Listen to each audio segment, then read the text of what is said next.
ایک صورت لے کے آؤ اور سارے حمایتی اکٹھے کر لو اپنے، ان کنتم صادقین، اگر تم سچے ہو۔ جواب تو ادھر سے آنا تھا نا، لیکن کائنات کے رب نے جواب بھی خود دیا، فرمایا فَإِن لَمْ تَفْعَلُوا وَلَن تَفْعَلُوا، اگر تم نہ لا سکے، اور فرمایا تم لا سکتے بھی نہیں، نہ خنجر اٹھے گا نہ تلوار تم سے، یہ بازو میرے آزمائے ہوئے، وَلَن تَفْعَلُوا، تم لا بھی نہیں سکتے، فَاتَّقُوا النَّارَ الَّتِي وَقُودُهَا النَّاسُ وَالْحِجَارَةُ، پھر اس آگ سے ڈر جاؤ جس کا ایندھن آدمی اور پتھر ہے، اُعِدَّتْ لِلْكَافِرِينَ، بنائی کافروں کے لیے، مومنوں کے لیے تو رب نے جنت بنائی ہے، اُعِدَّتْ لِلْكَافِرِينَ، یہ دوزخ اللہ نے کن کے لیے بنائی ہے؟ اُعِدَّتْ لِلْكَافِرِينَ، کہتا ہے کافر کے لیے بنایا۔ تو اللہ تبارک و تعالیٰ نے میرے رسول پاک صلی اللہ تعالیٰ علیہ وسلم کو وہ کتاب عطا فرمائی، اور پھر حضور کی فصاحت و بلاغت، معرفت، دیکھو ایک ہوتا ہے گھنٹوں باتیں کرنا، ایک ہوتا ہے کئی والیم پر مشتمل، کئی جلدوں پر مشتمل کتب کا لکھنا، اور ایک ہوتا ہے کسی بندے کا ایک بات کرنا اور سامنے والے کی طبیعت کو اتنا جگا دینا کہ اگلی بات فوراً ہی اس کی سمجھ میں آ جائے۔ اور حضور نہ کسی کی انا کو نہیں جگاتے، ہم بعض اوقات کسی سے خطاب کرتے ہیں، بات کرتے ہیں تو سامنے والے کی انا کو جگا دیتے ہیں، ٹھیس پہنچاتے ہیں، وہ کہتا ہے چل پھر تگڑا ہو جائے میں بھی آیا۔ حضور انا نہیں جگاتے تھے، میرے نبی پاک ضمیر جگاتے تھے تاکہ وہ شخص فیض حاصل کر سکے، اسے کچھ ملے۔ نبی کریم کا جو انداز تکلم ہے وہ اس طرح کا ہوتا تھا کہ انسان خود بخود کھل اٹھتا تھا کہ مطلب یہ بات ہونے کیا لگی ہے، مطلب حضور کیا فرمانے لگے۔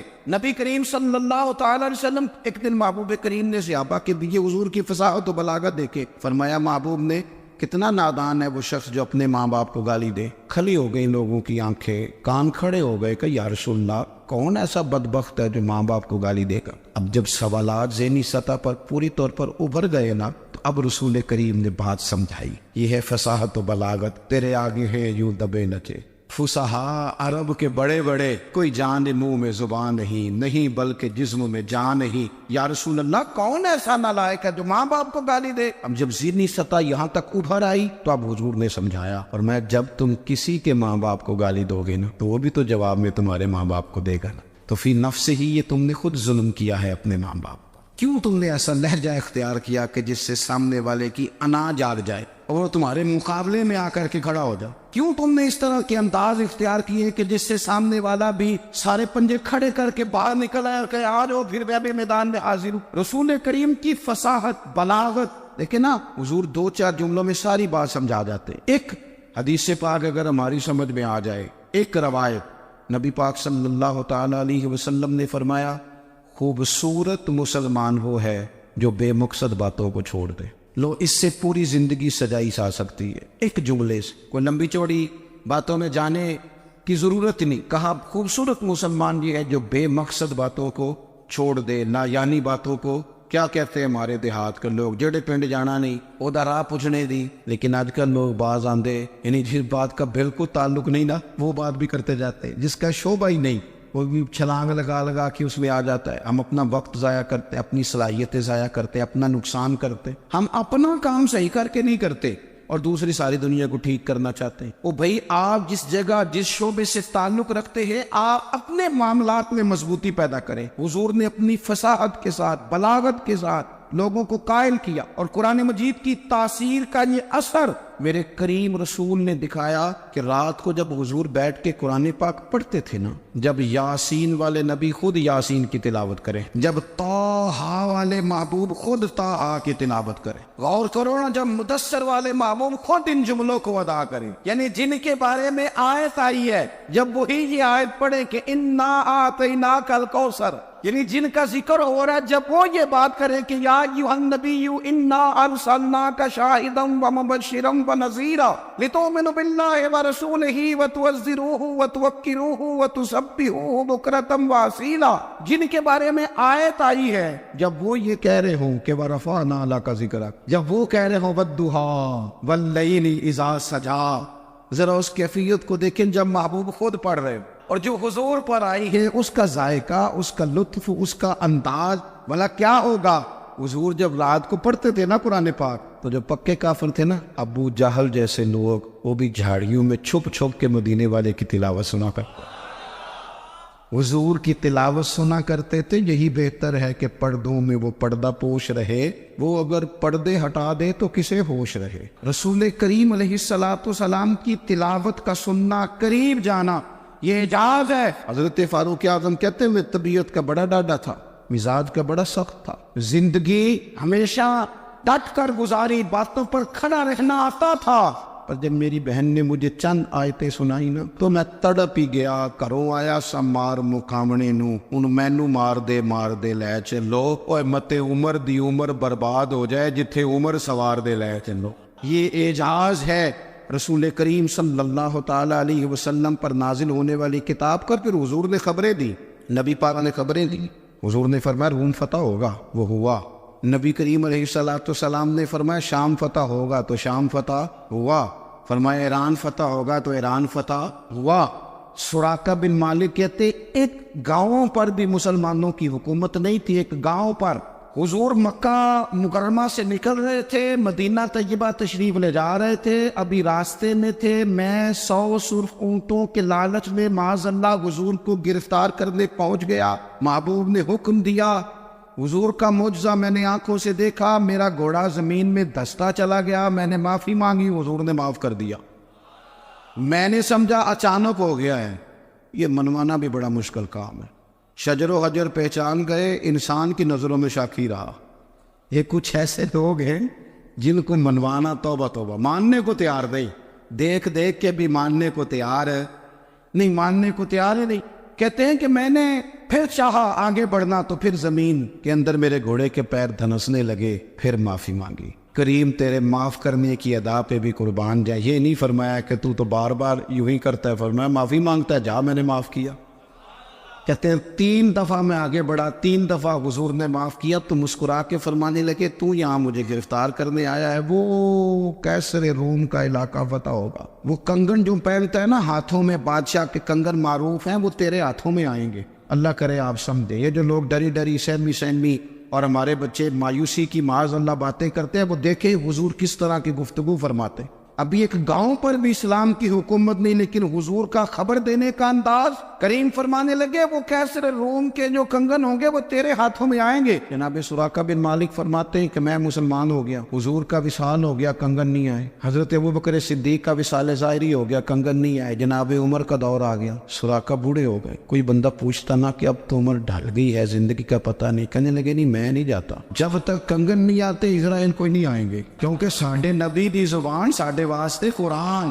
جو دن کو کہہ دیا دن ہے تو دن نکل آیا، جو شب کو کہہ دیا شب ہے تو رات ہو کے رہی. اور خدا نے ان کی زبان کو وہ اختیار دیا، جو نکلی منہ سے ان کے وہ بات ہو کے رہی. فاضل برینوی کا تو انداز ہی پھر انوکھا ہے نا. وہ تو کہتے ہیں وہ زبان جس کو سب کن کی کنجی کہے، جس کو سب کن کی کنجی کہے، اس کی نافذ حکومت پہ لاکھوں سلام. کہنے لگے نہیں آتے. حضرت اسرائیل فکر نہ کرو، بوڑھے ہو گئے تھے، نکلنا گھر سے بند کر دیا تھا. حضرت عمر کا دور تھا، کنگن آ گئے. حضرت فاروق اعظم نے ان کے پوتوں سے، نواسوں سے، بچوں سے کہا جاؤ بلا کے لاؤ. کا دادا جان بوڑھے ہیں. فرمایا تم کان میں کہہ دینا کنگن آ گئے، پھر تم دیکھنا تو صحیح. پھر حضرت سراقہ آئے. حضور نے جو خبریں دی، نبی پاک علیہ السلام نے جو گزشتہ قوموں کے احوال بیان کیے، اور پھر میرے نبی پاک علیہ السلام نا دنیا میں عزتیں دینے آئے. یہ مزاج ہمیں کم کرنا چاہیے. یہ جو ہم ساری زندگی اس کام میں لگا دیتے نا کسی کو نیچا کیسے دکھانا ہے، یہ انداز حضور نے نہیں ہمیں دیا.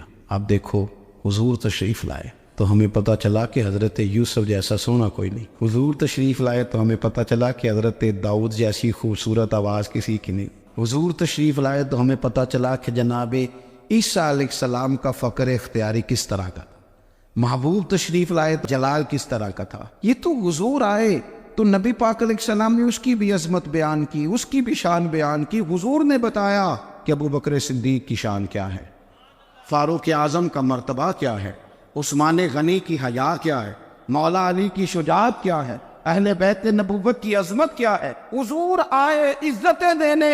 ماں کو عزت دی مدینے والے رسول. کہا جس کا باپ راضی ہو گیا اس کا رب راضی ہو گیا. فرمایا جو 2 بیٹیاں 3 بیٹیاں 4 بیٹی بہنیں یا 1 بیٹی یا بہن بیاہ کے آ گیا نا، اس طرح میری 2 انگلیاں جڑی ہوئی ہیں، میرے ساتھ جڑ کے جنت میں جائے گا. رسول کریم صلی اللہ تعالی وسلم نے عزت دی. حضور عزتیں دینے کوئی اعزاز نہیں. ان پڑھ بندہ ہے, سادہ ہے, غریب ہے, مزدوری کرتا ہے, ہاتھوں پہ چھالے, یا رسول اللہ اس کا بھی کوئی اعزاز ہے؟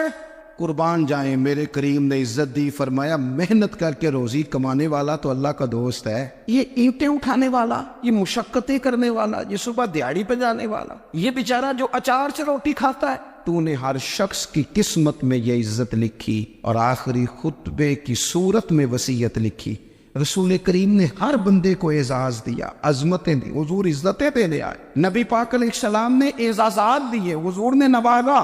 یہ ساری چیزیں میرے رسول پاک کی تشریح. اور پھر جو حضور کے صحابہ اور اہل بیت ہے نا, یہ بھی میرے نبی پاک کی نبوت کی دلیل ہے. جنگ دین انقلاب آیا نہیں کرتے, وہ کل تک جو رہزن تھے حضور نے راہبر بنا دی. وہ لوگ جو کل تک ایک دوسرے کے گلے کاٹ کے کھاتے تھے, ایک دوسرے کو مارتے تھے, تکلیف پہنچاتے تھے, برادریزم پہ لڑتے تھے, حضور نے بھائی بھائی بنا دیے. ایک پلیٹ میں کھانا کھانے لگے, سیدنا بلال حبشی, صہیب رومی, سلمان فارسی, حضور نے یوں کر کے ملا دیا. نبی کریم علیہ السلام نے تقسیمیں ختم کر دی دنیا. حضور کے صحابہ نے اپنا کردار اس طرح کا دکھایا, اتنا بلند کیا, اور صحابہ کرام علیہم رضوان اس کو دیکھ کر اتنی بلندیوں پہ گئے کہ گواہیاں اللہ کا قرآن دیتا ہے. فرمایا محمد الرسول اللہ والذین معہ اشداء علی الکفار رحماء بینہم تراہم رکعا سجدا یبتغون فضلا من اللہ ورضوانا.